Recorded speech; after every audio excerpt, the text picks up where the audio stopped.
So let's talk about the negatives about TNA on AMC. The obvious is that if you're watching on TNA Plus, they were having some kind of technical difficulty to the point where it went completely out. Now let's talk about the good part of that. The good part is it meant that there were so many people watching, the server cracked. So that's always a good thing that a lot of people are watching. But the bad thing is obviously that the server cracked, which you never want when people are trying to watch and they can't watch. But let me talk about Dixie Carter. I know there was people in the arena that really didn't like it, but Dixie Carter, it was a great way to pay homage to the history of TNA and what she meant to TNA. And I thought it was a great moment to have Dixie Carter on the show. I wasn't ever sure if we'd ever see Dixie Carter on the program, on TNA program again. Um, it, it is what it is. I think it speaks to how professional Anthem is, how professional Carlos Silva is. I think it speaks to the professionalism of the current regime that they can recognize what Dixie Carter brought to TNA. That for over a decade, she is the reason TNA existed financially. Panda Energy was her Dixie Carter's father company. And without that financing for over a decade, we might not have TNA today. Without Anthem, Carlos Silva, the company Carlos Silva works for, Anthem, without Anthem financing TNA today, we wouldn't have TNA. So it's kind of the same parallel, except one is family, and this is he just got appointed because of his resume with what he's done in mixed martial arts and other sporting things. I'm not exactly sure of everything, but I know he had quite a track record of bringing companies that weren't doing good and making them successful. So he's been a great president. He got TNA the AMC deal. I know a lot of people got upset when Scott D'Amore got let go, but Scott D'Amore didn't prioritize getting the TV deal, and this president did, and that's why he is the president, because they knew he prioritized getting a TV deal. Now let's talk about the the righteous and the Hardy Boys. They did this spot where they used Jeff Hardy's earlobe where he's messed his body up by doing weird things. His piercings and his earlobe was out for a gauge in his ear, and they put a padlock in his ear. And they, my problem with this is that without the payoff, and when you put a padlock in a man's ear like that, um, there's only one thing people expect to see, and that is for it to be ripped out. If you're not going to do that, if you're not going to do that, then what's the point of the spot? What's the point of doing it? Because you can't deliver on what people anticipate is going to happen. I just didn't think it was a good idea to even do this spot because you couldn't give the payoff, or at least Jeff Hardy wasn't willing to have his ear ripped. So therefore, there was no payoff, and there could, and I assume that Jeff will never be willing to have his ear ripped. So if they tease it again, then there can't be a payoff because Jeff's not going to ever do that unless they just do it where they use blood packets, and they can do something like that. And if they did it good, then it could come off really, really AMC like gory. But which I kind of was like, are they going to do this because we're on AMC and they're trying to appeal to that crowd? Um, but then reality hit. They're not going to do this. Not because they can't do it because of television, because they're on late and they they're trying to appeal to that audience. So they just didn't do it because Jeff's not crazy enough to let that happen to him. Which that's cool. I understand that, but I don't understand why you even introduced the spot if you're not going to deliver on it. And then, baby, then we get to the main event. Oh, I want to touch on before we get there. The Elegance brand, the guy that the Elegance brand act is phenomenal right now. Yeah, with the guy that guy, he screams the Elegance brand. He fits the motto, and it seems like the missing piece to the Elegance brand is this guy, Mr. Elegance. Um, I think he is the missing piece of the Elegance brand. I think the Elegance brand is now complete. I think this could take them higher. I always say that inspiration and the Elegance brand are just ripoffs of the beautiful people. I think this could elevate them higher than what the beautiful people were, and I that's a huge compliment. Um, as we move forward, we get to the main event, and as many of you know, I was dying for Mike Santana to win the World Heavyweight title. I know they had teased Nick Nemeth was going to cash in and get the title afterwards. They even completely flat out said if Mike Santana wins the World Heavyweight title and Nick Nemeth cashes in, it would ruin everything for Mike Santana. They were teasing this before he even pinned Frankie Kazarian. The Frankie Kazarian Mike Santana match was phenomenal, by the way. What a great TV match. Um, I don't know who that girl that interviews wrestlers. She interviews Carlos Silva. She said she wanted to get the meat and potatoes on TV, on free TV, and I told her you're never going to get the meat and potatoes on TV because TNA is not stupid like AEW. And well, you got your meat and potatoes on free TV. Mike Santana versus Frankie Kazarian was a pay-per-view quality match, which they had no business giving a pay-per-view quality match on free TV. But for most of the night, they didn't. This was about entertainment. This was about storylines driving to promote Genesis, and that's what it should be. That's what most of the night was about storytelling. It wasn't about giving away free wrestling. This was when they did give away free wrestling, and they gave away a phenomenal match. They had a phenomenal match. And I don't know why I didn't think about this. Dum dum dum. In 2 days, Nick Nemeth can turn in his title shot after Frankie Kazarian wrestles Mike Santana for the world title. The same thing will apply that applied tonight. Nick Nemeth can do it at the pay per view. So it's still on the table. Nick Nemeth can still do it. And we have to live through the horror of not knowing if Nick Nemeth is going to ruin Mike Santana's title run again. This was the genius way. TNA has a very smart way of booking. This proves the point that they know exactly what they're doing because by not doing it tonight, you left that aura, you left that in the back of your head that this can happen again. Mike Santana can still have his title reign ruined by Nick Nemeth. And if they would have done it tonight, what would they have done at Genesis? So it makes sense booking it this way. And I am. I know. I am glad that Leon Slater wasn't on the show because, again, I'm not about giving free give away free wrestling.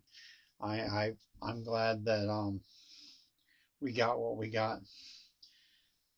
I'm glad we got. I was there was rumors about EC3, and when Dixie Carter showed up, I said, "Is this when they introduce EC3?" Um, that didn't happen. I don't know if EC3's not coming or they're saving it for another night. Maybe they are because that would be smart not to give everything away on this premiere. I think this show delivered. It continues storylines, and I think that's what's most important is you continue storylines, and you're not left with nothing. You're left with a product that you can have a tomorrow on instead of everything given away for today. I thought most of the show, other than the main event, which also storylines, it goes to Genesis. So they even the main event, even though it was a wrestling match that had a completion to it, um, there was a lot. We set up the damn it, the Rising, is that their name? Anyways, versus the Hardys. We set that up for Genesis, and I think that is phenomenal. I didn't like the way they set it up with the ear thing, but I think storyline wise, we have a match at Genesis because of that little skit. And I think all is well that ends well. I think it will end well. I hope that they win the tag team titles because the Hardys don't need the tag titles. They are a household name without the titles. They don't need the tag team titles. This new tag team could win the tag titles, and you could have them run with the belts for a little while. Let's also talk about the Rascals. I know a lot of people are chirping online about the Rascals. Look, we knew when they signed this deal that a lot of talent wasn't under contract. We knew a lot of talent wasn't under contract because they focused on one thing, and that was getting the AMC deal. They didn't focus on re signing anybody because they wanted all their resources to be on getting the AMC deal. And in my opinion, that's what they should have done. Everything should have been about getting this AMC deal. Now they can figure out who they're gonna keep, and if some slip through the cracks, well, that's just the price you pay.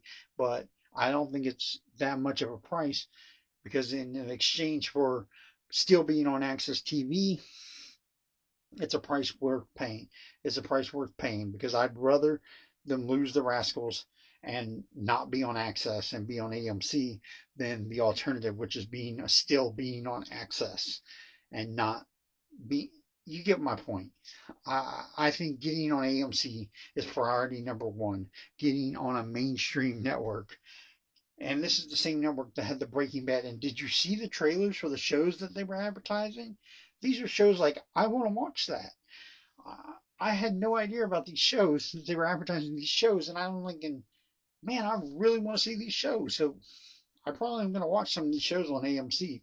And I never felt that way about anything that was on Spike, anything that was. I'll just say it. I never felt that way about anything that was on Nitro programming, anything that was on Thunder programming. Those are WCW shows for those of you who don't know. Um, I never felt that way, which is the only other major wrestling company I've ever watched on national television. Um, I never felt that way. The shows, other than the wrestling show I was watching, I didn't give a damn. Now I do know, even though I didn't watch WWE, Adrian Monk, which was on USA, which Raw aired on, that was a worth watching show. But other than that, I can't think of a single damn wrestling show that was on a network that had programming that was worth watching. So I'm really intrigued about potential for, and they've talked about it that that some of these wrestlers could appear on some of these what will be hit shows with massive ratings. These shows will get massive ratings, and these TNA wrestlers can appear on those shows. That's fucking awesome. That's fucking awesome. And I'm just jacked up. I'm excited about what is happening in TNA and what the future holds. I cannot wait. And listen, I'll knock it till it dies. Beast or Fired is advertised for next week, but the concept drives so many storylines. I totally understand the match. I hate the concept of people fighting for the potential chance of getting fired. I hate that concept that you're fighting for the chance to get fired. You're not intentionally doing it, but inadvertently you are potentially going to get fired if you get the briefcase that says you're fired.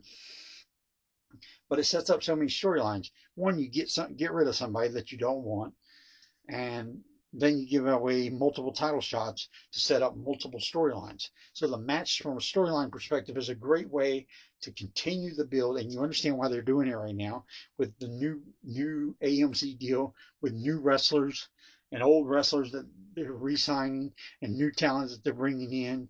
You understand why they want to do this. They want to do this because it will set up many different divisions titles, and you'll have many different angles, and you'll get rid of somebody. And we know TNA's wanting to shit can a lot of people right now, and this is going to be a perfect way to get rid of somebody and do it in a high profile way. It's a good thing because they need to get rid of some talent and they need to hire new talent. And this is a great way to do that. This is a great way to push talent that maybe is just coming in. You let them win a briefcase with a title shot, and you send them on towards the international title. You send them towards the X Division title. You send them towards the World Heavyweight title.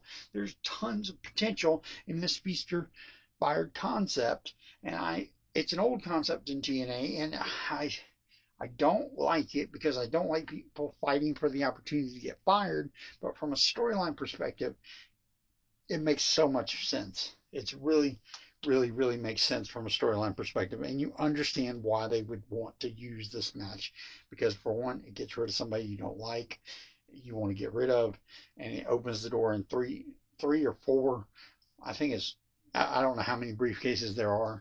They have changed the number over the years, but I'm all for it because it makes sense and it gets a bunch of new stories going that aren't going right now. And right now, that's what you need. You need to introduce a new, interesting product. And right now, there is no product that even comes close or that has ever come close. The TNA product is so interesting. The storylines are so good. Look, I'm talking about the World Heavyweight title and Mike Santana and the Nick Nemeth thing, and I'm saying, hey, I didn't see that coming. They stalled it to the Genesis so they could do what they teased for tonight. They're going to do at Genesis, or maybe they're not. Maybe they're going to continue to milk it. I think that they'll pull the trigger at Genesis, but it's a great story. There's so much freaking good stuff, y'all. I really freaking love it. And I am so amped. TNA on AMC Premiere was fucking awesome. And I don't give a fuck what you think. This show kicked ass and it made sense. From a storyline perspective, it made sense. It was really freaking awesome. And I just can't say it enough. Everything on the show made sense. It progressed the company forward. That's what every night in professional wrestling should do. I know any one of those big Raw shows, Raw, the 1,000 episode, the 10,000 episode, the big Raw where they promote it and promote it and promote it. It never progresses the company forward storyline wise. It never takes you to the next chapter. Where did they go after Saturday Night Main Event with John Cena? They went nowhere. Their biggest star was gone. He tapped out. You Can't See Me was over. And they did nothing. Did it? Is Gunther a household name now? No. It is Femi or whatever the hell that NXT World Champion is. Is he a household name? Did he beat Cody Rhodes? No. Nothing advanced in the company that made sense. Mike Santana is a world heavyweight fucking champion. Mike Santana is a two-time world heavyweight champion. This is a young cat. He is the next generation of professional wrestling, and they build it like that. They said this is one generation versus another generation. Frankie Kazarian was one generation versus Mike Santana, which is another generation of TNA wrestling. And they build it like that because that's the only story that made sense. They do the stories that make sense. And Mike Santana had a drug problem and he conquered his demons. He became the world heavyweight champion, and now you can say he did it twice. He became world heavyweight champion twice. And guess what? If he loses again, you can say he did it three times. We can keep this thing going. He can be the most decorated TNA world heavyweight champion of all time. This thing, it never gets old. And what does? Thank God we did not get an appearance from the hometown man. God, I hate that guy. I am so upset that he got re-signed. Why did you re-sign the hometown man? It's the stupidest gimmick in the world. It belongs in the WWE. It doesn't belong in TNA. Say his name and he appears, Joe Henry. Doesn't belong in TNA. Joe Henry belongs in the WWE. So it's all fitting that that's where he's at. But he's appearing at Genesis, and it is what it is. But I don't like Joe Henry. I don't like the hometown man. I think that those are WWE gimmicks, and I like the Mike Santanas of the world with the guy who overcomes his demons, the guy who beats all the bullshit in his life. I just think that is so much more interesting, and we need more of that. Anyways, I've been going on and on for a little bit here. I'm Kent Jones, and I got to tell you, I thought the AMC premiere delivered on all fronts. It progressed the storylines, it progressed TNA as a product, it built towards Genesis, it did all your dots, and it connected them. All your dots got connected. I thought it was phenomenal. And the phenomenal one was on the show. And he didn't put some young talent in the trash can and bury him like he did on WWE program, because that's what WWE does. They bury young talent, and they did that with Leon Slater. They buried him on Saturday Night Main Event because that's all they do is bury young talent. And it didn't happen tonight when TNA was in control of how he was presented. He didn't bury all the young talent. He tried to put over Mike Santana. He said the heel he said that the heel should lose and he wanted to see his ass get kicked. I thought it made sense the way they used AJ. And they teased AJ looked at the World Heavyweight title. They teased that so that they can set that up in the future. There was lots of good little things they did with AJ. I don't care if they ever use AJ again because I don't see the point other than he can sell some tickets at a live show. I think he did that because the house was full and the crowd was awesome. And the little AMC banners, all the guys were twisting, all the fans were twisting when they came live and throughout the show.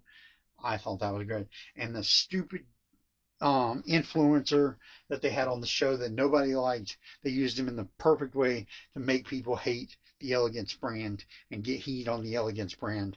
It was the right thing to do, and TNA outsmarted you guys again. And that's what they do. They know how to book. They know how to tell stories, and they know how to use talent any way, pull their weaknesses, pull their pull their strengths, emphasize their weaknesses, and apply them to the best of the product's ability. And they do it with their strengths and their weaknesses. I don't want to end this fucking video. I'm really freaking enjoying it. I'm telling you, it's freaking awesome. But what do you say?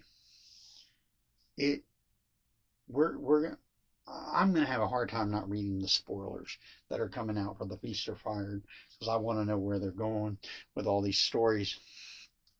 But if TNA does this and continues to do this, let's talk about one more thing.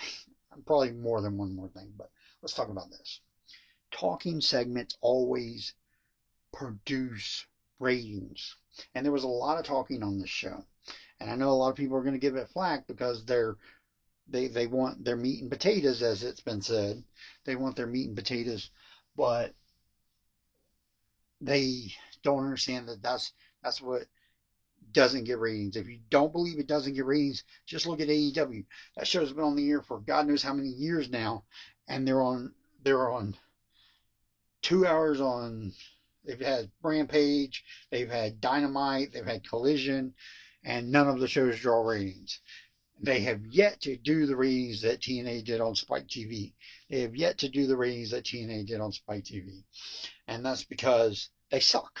They don't tell stories, and you don't tell stories.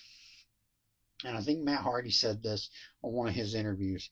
If you don't tell stories, you don't get ratings. He didn't say that. He said the secret is telling stories. And he's right. The secret is telling stories. That's how you get ratings. I said that. Um, it's just, we have to, you want the meat and potatoes, you order the pay per view. You get the meat and potatoes on pay per view. And you contribute to the product as a fan. And the way you contribute is by buying the pay per view, by buying TNA Plus. You buy merchandise. That's how you contribute. And if you don't do those things and you claim you're a wrestling fan, you're not. You're not. You're just a cheap scumbag. That's all there is to it. You can't suck it up and give your hard-earned money for the products you enjoy. You don't deserve to get your meat and potatoes. You don't deserve it. And look, wrestling is not something. It is not something you are owed. It, you are not owed wrestling. Wrestling is a form of entertainment, and if you have the choice to not watch it, and if you watch it and you watch it illegally, um, you're a thief. Let's start there. You're a thief. You're stealing, and it's unreal. And I'm just it just irks my gall because most of these people that are on the internet that talk about professional wrestling steal professional wrestling. They don't pay for it, and that's why they don't know the difference from pay-per-view to TV, because to them it's all the same, because they're all watching it. I'll just say it. They're all watching it on Watch Wrestling. Google Watch Wrestling. That's how they're watching wrestling. Uh, and it's unfortunate, but it's the truth.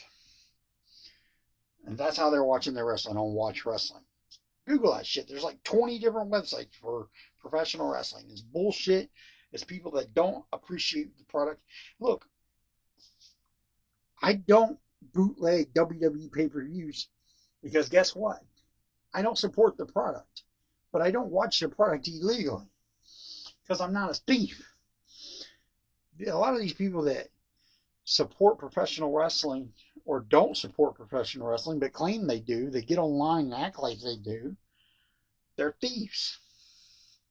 They're criminals. And there should be crime. They should be charged with crimes and convicted and sentenced. But it's so hard to figure out how to do anything about it. But if they ever do figure out a way to do things, I know if you ever watch a pay-per-view, it says $500,000, $250,000 fine if you record and redistribute. Well, if you stream an illegal pay-per-view, there should be a fine you should have to pay until they find enough people that the word gets out and people don't do it anymore. I know Jake Paul, who does boxing, um, he talks about how much money he gets robbed by people streaming his pay-per-views illegally. It's unfortunate, it's not right, and it's criminal. It kills professional wrestling and has damaged wrestling so much in the past 20 to 30 years. Um, it's really hurt wrestling. It's hurt all combat sports, and it just sucks. People, you want great wrestling? Order Genesis on pay-per-view. You'll get it. Order Genesis on pay-per-view. You'll get great wrestling. You'll get your meat and potatoes, but you got to pay for them. It sucks when you don't get life for free. And I was about to make a political joke about who wants free stuff, but there's people out there that want free stuff and don't want to work. And it sucks. It really, really sucks. It's unfortunate. I think I went on long enough. TNA on AMC kicked ass, and I don't give a fuck what you think. I really don't. If you didn't like the show, you probably didn't go in with an attitude where you were ever going to like the show. You wanted your meat and potatoes, and you wanted them for free. And you got them in the main event, but it won't be enough. It won't be enough for you. And it sucks. You suck. I'm Kent Jones. I'm the controversial one, and I'm signing off.